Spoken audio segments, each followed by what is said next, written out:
हाँ, जल्दी से कंफर्म करिए मैं ऑडिबल हूँ कि नहीं हूँ, जल्दी से कंफर्म करिए। हाँ, जल्दी से कंफर्म करिए मैं ऑडिबल हूँ कि नहीं हूँ।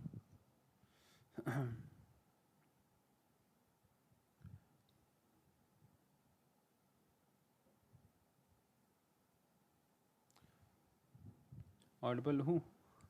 एक मिनट, लेट मी चेक, मैं खुद चेक कर लेता हूँ। Good evening, good evening, good evening सभी को, good evening, good evening, good evening. चलें सेशन को स्टार्ट करें, आगे सब आगे आगे आगे आगे आगे आगे आगे आगे। चलो सेशन को स्टार्ट करते हैं। पहला क्वेश्चन आपसे कह रहा है यहाँ पर, थोड़ा सा इसको मैं डाउन करता हूँ। हाँ चलो, पहला क्वेश्चन आपसे बोले यहाँ पर उपराष्ट्रपति, ठीक।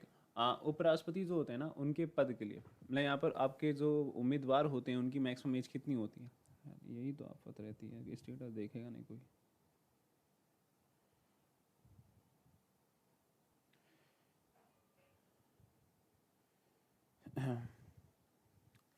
चलो, अगर मैं पूछूं यहाँ पर कितना होता है। हाँ, बोला what is the maximum age of a candidate for the election of the vice president. अगर मैं पूछूं यहाँ पर इनमें से क्या आपकी होती है, जल्दी से बताना कौन सा ऑप्शन बिल्कुल ठीक है। एक से एक, अब क्या बताएं।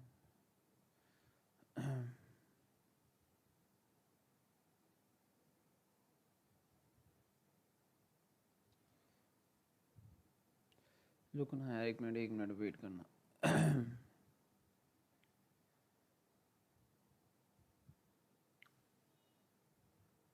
चलो अब सेशन को स्टार्ट करते हैं। हाँ अब सुनो, अब है जो आगे आगे, जो नहीं आए कोई दिक्कत ही नहीं, अब सुनो।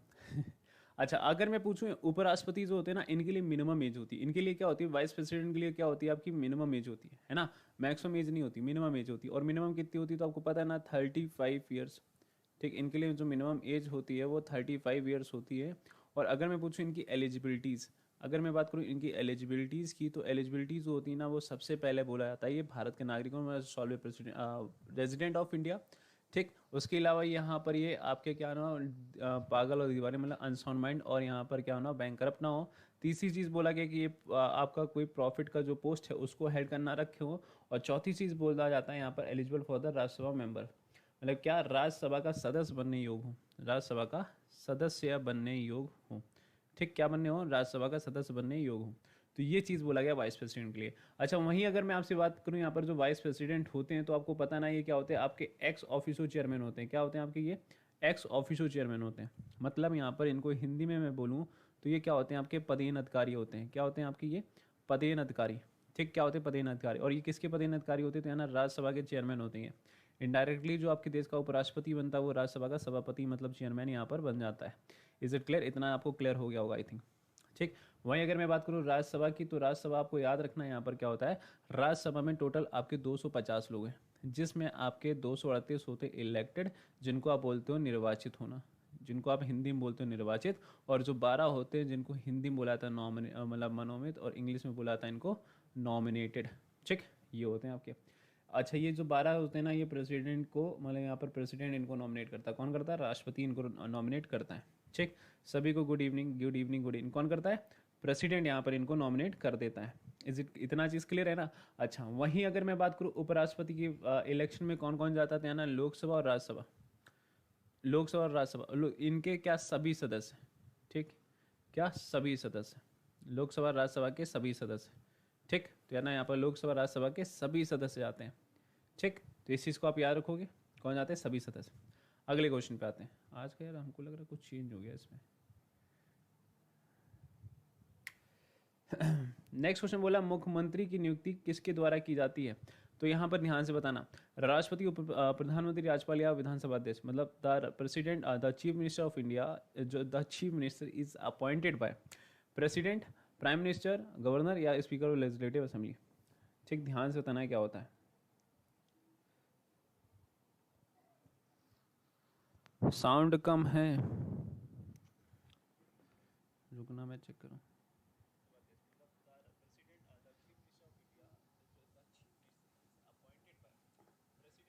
दिक्कत ये है ना कि हम कहाँ वाले पे देखें, इस पे तो है नहीं, इस पे वाले पे है। इस वाले पे चल रहा है, हाँ इस पे चल रहा है। हाँ अब चेक करिए, साउंड सही है, बराबर है। हम थोड़ा अब क्या बताएं, जान है ये थोड़ा सा सोशल मीडिया के वास्ते। अब चेक करिए, अब सही है। अब जल्दी से मेरे को बताइए, अब चेक करिए, साउंड सही है, बराबर है। अब सही है। चलो चलो चलो आगे चलते हैं अगले क्वेश्चन पे। अब चेक करिए, अब सही है। हाँ अब जल्दी से मेरे को, हाँ चलो अब सही आ रहा है। अरे हम नहीं जानते ना ये फेसबुक इंस्टाग्राम ये सब क्या होता है, आई डोंट नो। चलो अच्छा, अगला क्वेश्चन बोला लोकसभा का चुनाव लड़ने के लिए इच्छुक व्यक्तियों की मिनिमम न्यूनतम आयु कितनी होती है। Minimum age of a person aspiring to contest the Lok Sabha election should be, वो कितनी एज का होता है, 21, 25, 30 और आपका 35। ध्यान से बताना, ठीक ध्यान से बताना। अब बहुत तेज हो गया, अब मैं नहीं जानता, अब अपना आप वो कर लेना। हाँ तो बिल्कुल सही बताया गया, यहाँ पर क्या 25 होता है ना। कितना होता है, 25 होता है। अब अगर मैं बात करूँ यहाँ पर जो लोकसभा है ना, जो लोकसभा है, तो उसमें आप एक चीज़ याद रखना कि जो लोकसभा के सदस्य होते हैं ना, जो लोकसभा के सदस्य आते हैं, इनको शपथ दिलाई जाती है। इनको क्या शपथ दिलाई जाती है, मतलब यहाँ पर लोकसभा के क्या, लोकसभा के जो मेंबर्स होते हैं, क्या होते हैं, जो लोकसभा के मेंबर्स होते हैं ना, इनको यहाँ पर एज अ मेंबर सभी जितने लोग हैं ना, सभी को, मतलब जो है ना आपके सभी लोगों को, मतलब यहाँ पर क्या दिलाई जाती है, ओथ दिलाई जाती है। ठीक, ओथ दिलाई जाती है। इनको कौन ओथ दिलाता है, तो है ना यहाँ पर एक व्यक्ति आते हैं जिनका नाम है प्रोटेम स्पीकर। कौन दिलाता है ओथ, तो है ना यहाँ पर इनको ओथ दिलाता है यहाँ पर कौन, प्रोटेम स्पीकर। और ये प्रोटेम स्पीकर किसके कहने पे आता है, तो राष्ट्रपति, हिंदी में भी यही बोला जाता है। ठीक है, किसके कहने पे आते हैं, राष्ट्रपति, जिसको आप इंग्लिश में बोलते हो प्रेसिडेंट। अब प्रेसिडेंट इतना दिमाग नहीं लगाता, वो आपस में लड़ाई करा देता कि रुको रुको रुको, बहुत उछल रहे थे सब। ठीक, तो यहाँ पर क्या कहता है, जो सदस्य होते हैं, जो सदस्य होते हैं, जो मेंबर्स होते हैं, क्या, जो मेंबर्स होते हैं ना, उनमें से जो सबसे सीनियर, मतलब जो सबसे बड़ो होंगे ना, जो सबसे वरिष्ठ होते हैं, बड़ो मतलब यार ना याद करने के लिए, वैसे ना बोलना वरिष्ठ बोलना, सीनियर मोस्ट बोलना। ठीक है, सीनियर जो होते हैं ना, उन्हीं मेंबर को यहाँ पर क्या बना दिया था, प्रोटेम स्पीकर। और ये बस इनका काम होता है ओथ दिलाना, और ओथ दिला के ये गायब हो जाते हैं आपके। ठीक है, ओथ दिला के ये आपके गायब हो जाते हैं। ठीक है, पोल नहीं आ रहा, पोल आज बिटिया घूमने गया थोड़ी दिनों के लिए, मतलब थोड़ी दिनों के लिए वो गया है शिमला घूमने। ठीक, तो इस चीज़ को याद रखना। नेक्स्ट क्वेश्चन बोला है यहाँ पर, भारतीय संविधान के किस अनुच्छेद के अंतर्गत भारत सरकार का दायित्व है कि वह बाह्य आक्रमण और आंतरिक शांति से राज्यों को सुरक्षित करे। तो यहाँ पर कौन सा ऑप्शन बिल्कुल ठीक होगा, ध्यान से बताना है कौन सा ऑप्शन इसका बिल्कुल ठीक है। बोलो जल्दी से, बहुत बढ़िया, बहुत ही होशियार होगा तुम लोग तो।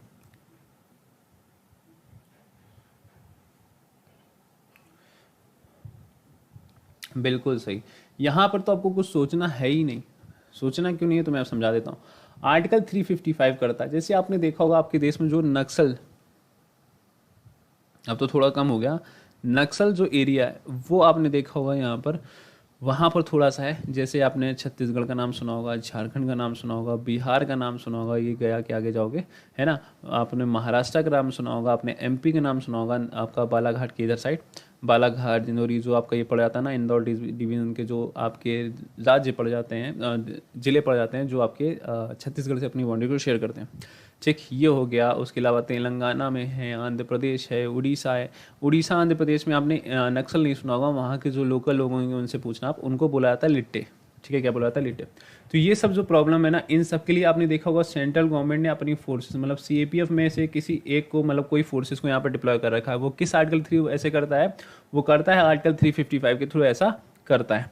ठीक, किसके थ्रू करता है, यहाँ पर 355 के थ्रू करता है। ठीक, तो इस चीज़ को आप याद रखना, किसके थ्रू करता है, 355।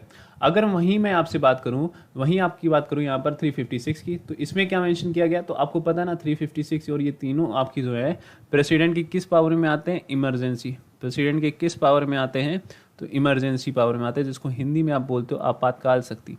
प्रेसिडेंट की आपातकाल शक्ति मतलब इमरजेंसी पावर आपको पता ही है, ठीक।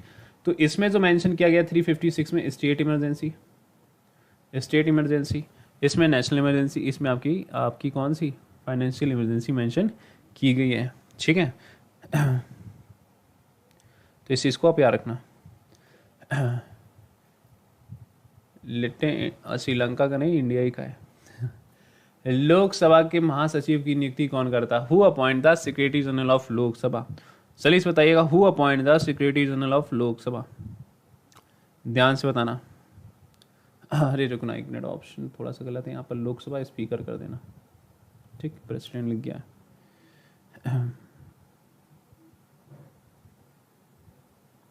ध्यान से बताना कौन सा ऑप्शन बिल्कुल ठीक है इसका।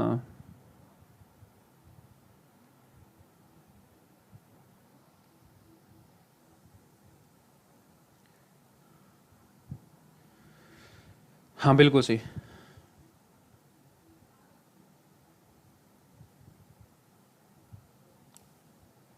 बिल्कुल सही। तो यानी यहाँ पर कौन करता है? लोकसभा का स्पीकर करता है। वहीं अगर मैं पूछूं यहाँ पर जो लोकसभा है ना, इसमें कभी कभी आपसे डायरेक्टली क्वेश्चन पूछता है कि इसमें पहले कितनी सीट थी, तो यार ना 500, फिर कितनी हुई 525, फिर कितनी हुई 545 सीटें हुई। अब कितनी है यहाँ पर, अब कितनी है आपकी, अब कितनी है तो 552। अब कुछ लोग कह रहे होंगे सर 104 वाला जो कॉन्स्टिट्यूशनल अमेंडमेंट हुआ था उसमें एंग्लो इंडियन जो कमेटी थी उसको तो हटा दिया गया था।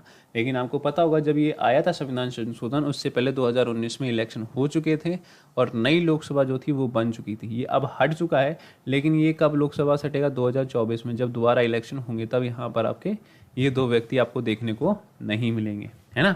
वहीं अगर पूछूं लोकसभा का स्पीकर, अगर यहाँ पर इनका जो पोस्ट है वो वैकेंट हो जाए, मतलब यहाँ पर खाली हो जाए, ठीक, वैकेंट हो जाए, खाली हो जाए हमेशा के लिए, तो यहाँ पर कौन आएगा? तो यार ना जिसको प्रेसिडेंट चाहे, जो सदस्य में से प्रेसिडेंट जिसको चाहे उसको यहाँ पर लोकसभा का स्पीकर बना सकता है। ये आर्टिकल 95 का क्लॉज नंबर 1 बोलता है। वहीं अगर मैं पूछूं यहाँ पर कुछ समय के लिए रिक्त हैं, ठीक, तो वहाँ पर क्या होता है? 10 लोगों का जो पैनल होता है ना, उनमें से किसी एक को बनाया जाता है। ये किस में बोला गया? आर्टिकल 95 के क्लॉज नंबर 2 में ये बोला क्या? इतना चीज़ें तो आपको याद हो जाना चाहिए ना, इतना चीज़ें तो आपको याद हो जाना चाहिए ना बच्चा पार्टी, है ना, है ना। चलो नेक्स्ट क्वेश्चन बोल रहे हैं यहाँ पर, आपकी छत्तीसगढ़ जो हाई कोर्ट है, जो न्यायालय है, वो कहाँ पड़ता है? छत्तीसगढ़ का न्यायालय कहाँ पड़ता है?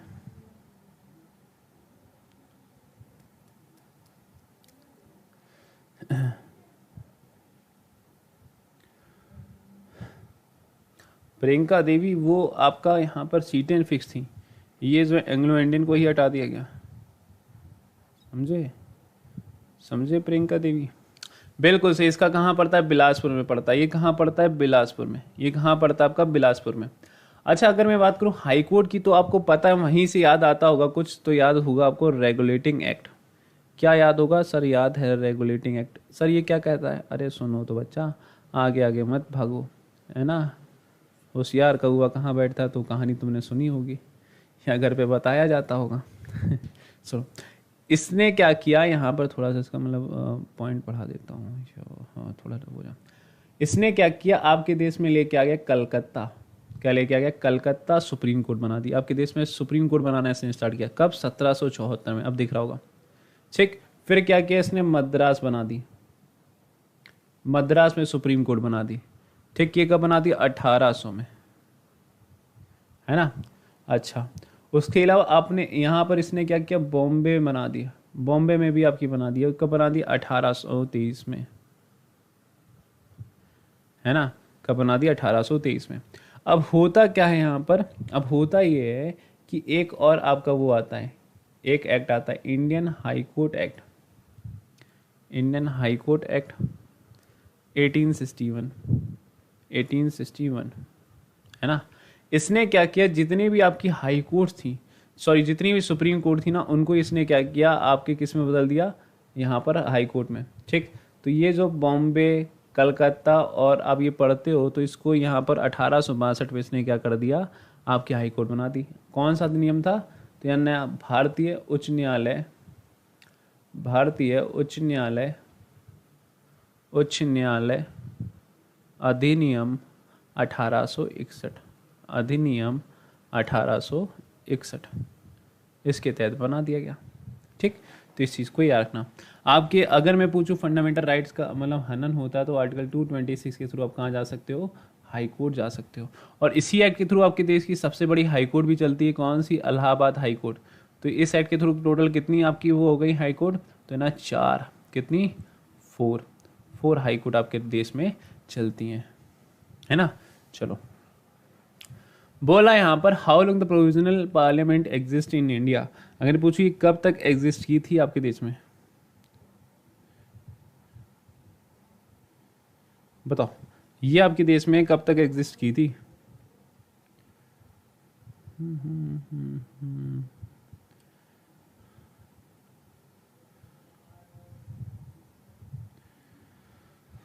हाँ बिल्कुल सही, तो डी वाला ऑप्शन जो है ना आपका बिल्कुल ठीक है, 17 अप्रैल तक। ठीक, तो इस चीज़ को याद रखना। आज हमको लग रहा है क्लास जल्दी ख़त्म हो जाएगी, चलो ठीक है, कोई दिक्कत नहीं। अच्छा, अगर मैं पूछूं यहाँ पर माइनॉरिटीज़ की स्पेशल वो किस में रखे गए, आपके माइनॉरिटीज़ जो थे उनके जो स्पेशल वो दिए गए, ये कहाँ दिए गए, आपको कहाँ पता था। हाँ सर पता तो है, माइनॉरिटीज़ जो है ना उनको यहीं पर है, और ये आर्टिकल 29 और 30 में आते हैं। हाँ सर याद आ गया। आपने सुना होगा पार्ट 2 में हम लोग किसकी बात करते हैं, सिटीजनशिप की, किसकी बात करते हैं हम लोग, सिटीजनशिप की, जिसको हम लोग बोलते हैं नागरिकता। क्या बोलते हैं, नागरिकता। ठीक, दूसरे हम लोग किसकी बात करते हैं, फंडामेंटल राइट्स, फंडामेंटल राइट्स। चौथे में आपको पता और 5वें में आपको पता है। चलो आगे। हाँ। अच्छा, अगर मैं पूछूं यहाँ पर ये किस अमेंडमेंट द्वारा आपकी जो एज है 21 से 18 साल की गई, वो कब की गई, जल्दी से बताना।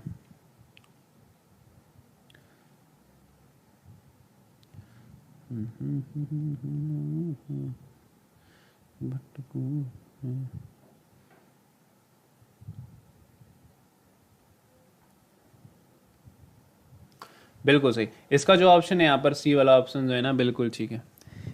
सी वाला ऑप्शन जो है ना बिल्कुल ठीक। 61st अमेंडमेंट हुआ था और ये कब हुआ था, 1989 में। जिसको नहीं याद होता वो भी ट्रिक सीख लो। आप वोट देने कब गए, 18 साल की एज में कभी ना कभी तो जाओगे, है ना।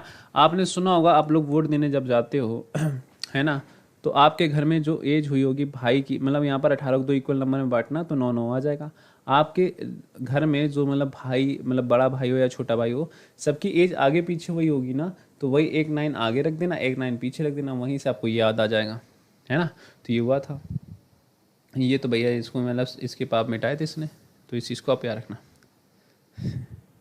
चलो आज जल्दी ख़त्म कर देते हैं, कोई दिक्कत नहीं। हाँ आज मारो रेस्ट, और जिन्होंने मैथ की क्लास नहीं देखी तो वो मैथ की क्लास देख लेना जाके, है ना। चलो नेक्स्ट क्वेश्चन आपसे बोला है भारत के संविधान का प्रारूप तैयार करने वाले संविधान सदस्यों को। अगर मैं पूछूँ ये कहाँ से चुना गया था, तो यहाँ द्वारा आपके यहाँ से मतलब अलग अलग वहाँ से इनको मतलब यहाँ पर जो प्रांत थे उनसे यहाँ पर चुना गया था। अच्छा, भारत में जो आपके स्टेट आप पढ़ते हो यूपी एमपी ये सब, तो ये पहले भी मैंने आपको बता रखे, ये स्टेट नहीं है आपके, ये हैं प्रांत। स्टेट बनने के लिए आपके पास 4 चीज़ों की ज़रूरत होती है, जिसमें आपका सबसे पहले आ जाता है लैंड, जिसको आप बोलते हो भूमि। ठीक, दूसरी चीज़ आ जाती है इसमें क्या, पॉपुलेशन, जिसको आप बोलते हो जनसंख्या। तीसरी चीज़ इसमें आ जाती है सरकार, जिसको हिंदी इंग्लिश में बोलते हो गवर्नमेंट। और चौथी चीज़ होती है संप्रभुता, जिसको आप इंग्लिश में बोलते हो सॉवरेनिटी। राज्य के पास ये 3 चीज़ है लेकिन ये नहीं है, तो इसी वजह से यहाँ पर राज्य आपके प्रांत बन जाते हैं। तो भारत में कितने प्रांत हैं, तो यानी 28 हैं। ठीक, इंडिया इज अ स्टेट, ये इंडिया एक स्टेट है, ये आपको भी पता होना चाहिए, है ना। तो इस चीज़ को याद रखिएगा। ठीक, अच्छा उसके अलावा आपके एसएससीज में यहाँ पर देख सकते हो बैचेस स्टार्ट हो रहे हैं, ये सारे बैचेस हैं, आप 6 तारीख से स्टार्ट होने वाले हैं।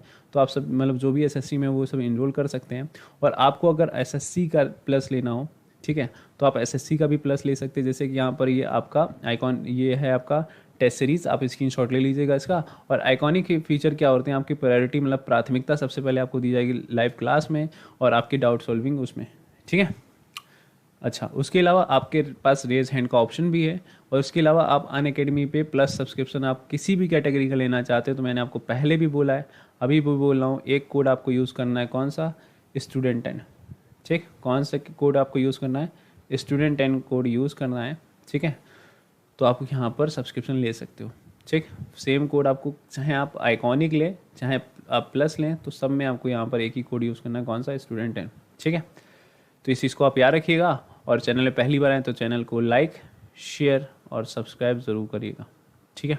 तो मिलते हैं आपसे कल, तब तक के लिए tata bye bye, take care. और बाकी सब जो मैथ में कराया ना उसको प्रैक्टिस ज़रूर कर लेना, जो मैथ्स में कराया ना आज उसकी प्रैक्टिस ज़रूर कर लेना घर जाके भी, ठीक है ना। प्रैक्टिस कर लेना ताकि काम आए आपके, नहीं तो कल जब क्वेश्चन कराऊंगा तो दिक्कत हो जाएगी, समझे। चलो मिलते हैं आपसे कल, तब तक के लिए bye bye, take care, good night and शब बखैर।